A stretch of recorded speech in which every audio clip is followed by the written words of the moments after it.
Heart medications, what you need to know. Welcome back to Vital Signs. I'm Jen Goday here, your host, and we have an expert in all things cardiology, Dr. Sonbol, owner of private cardiology practice, specializing in both general and interventional cardiology. Welcome back, Dr. Sonbol. Thank you for having me back. It's a pleasure. So, tell me, everyone wants to know heart medications, are they a lifesaver or a long term crutch?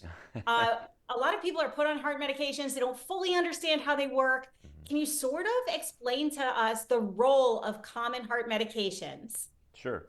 So, we talked about this once before. Your heart is kind of like your house, right? It has architecture, plumbing, and electricity. And so, a lot of the medicines we use are designed to either help with architecture of your heart, either with the plumbing of your heart, or with the electricity of your heart.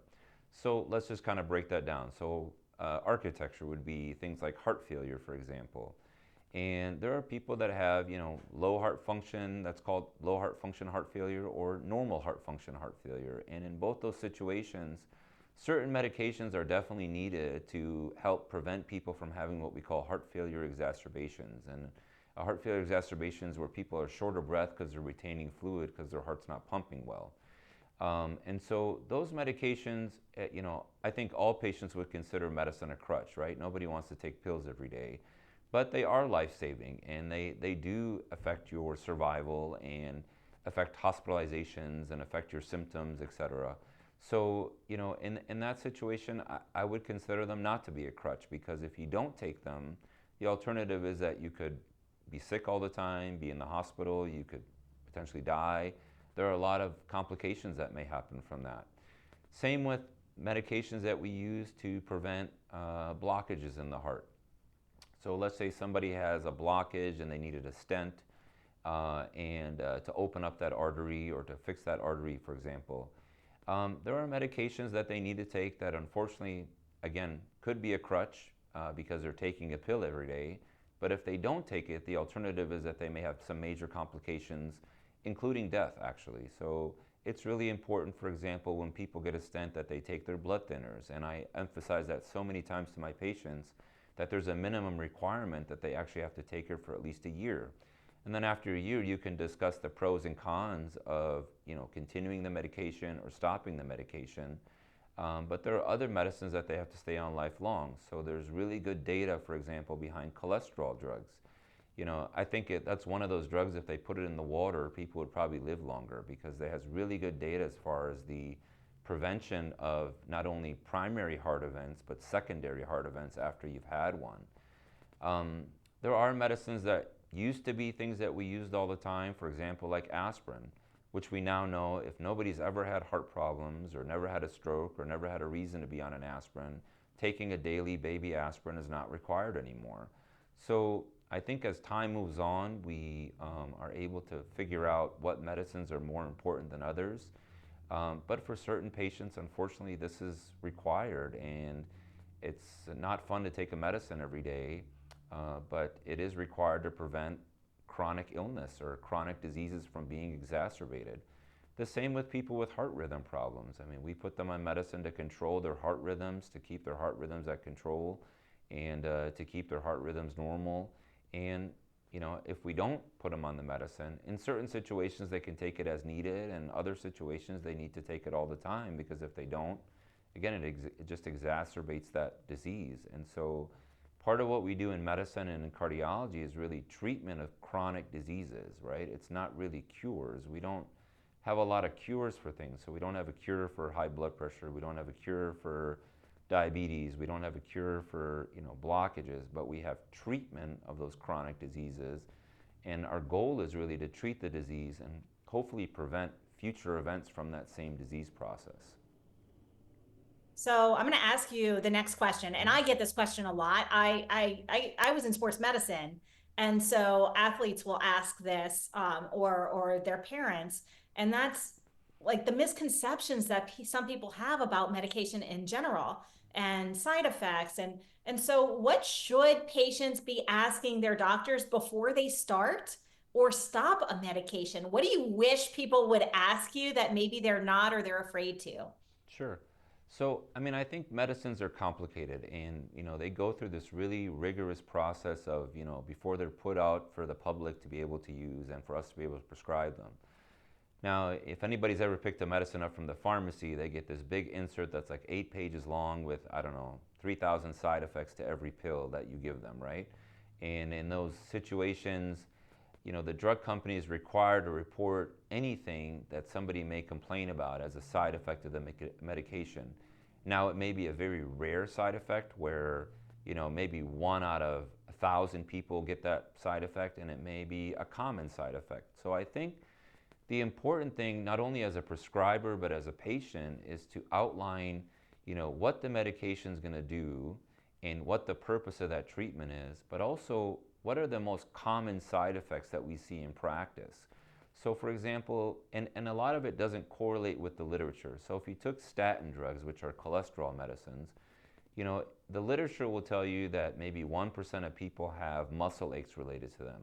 But if you ask me in my clinical practice, I would probably say about 40% of people complain about side effects related to that medicine of muscle aches, right? Now, there are alternatives when those side effects happen, so you can try a different medicine, sometimes in the same class, sometimes a lower dose. But I think the biggest question patients should ask are, what are the major side effects I should see from this medicine, the most common side effects? And then, and to be able to identify those, whether or not they think this is something that's happening related to the medicine if they take that medicine. I think it's really important that we advocate. And part of the reason that we have these conversations in the air is so that each and every one of you watching knows how to advocate for yourself. And so, just to reiterate, what are the potential side effects? What are the common side effects that you see? And what are the other options? These are ways that we can become more informed along the process. And I really want to stress, as a prior healthcare professional as well, how important it is to communicate with your healthcare practitioners, because if we're experiencing something and we don't open our mouth and say, hey, is this because of my new medication? And we don't share that with our physicians or our practitioners, they don't know and can't help us through our fears. So it's really important that this become a partnership. It's a health partnership with these with our practitioners. And so I'm going to ask the next question because once again, a lot of people are doing lifestyle changes, or they're hearing that lifestyle changes can reduce or eliminate the need for medication altogether. And sometimes that's accurate and sometimes it's very much not. So, can you speak a little bit to the role of lifestyle change, and can it reduce or eliminate the need for certain heart meds? Absolutely. So I completely 100% agree with you that lifestyle change can definitely change the need for medicine in some situations, not every situation. So if somebody's a type 1 diabetic and requires insulin, no matter how much they exercise, no matter what they do, they're always going to need insulin because they're just born that way and that's just the requirement for it. But if you took blood pressure, like we talked about, a lifestyle change could definitely eliminate your need for blood pressure medication, or may not. Maybe it won't eliminate it, but it may reduce the amount of medicine you need for blood pressure. So some people are on 2, 3, and 4 medications for blood pressure, and they make some lifestyle adjustments, and all of a sudden you're down to 3 pills, you're down to 2 pills, and maybe down to 1, hopefully down to 0. The first treatment, the guidelines would tell you for cholesterol, for example, the first line of therapy is actually recommending diet and exercise for a period of time and rechecking the cholesterol to see whether or not it comes back to the ranges that are acceptable for that patient.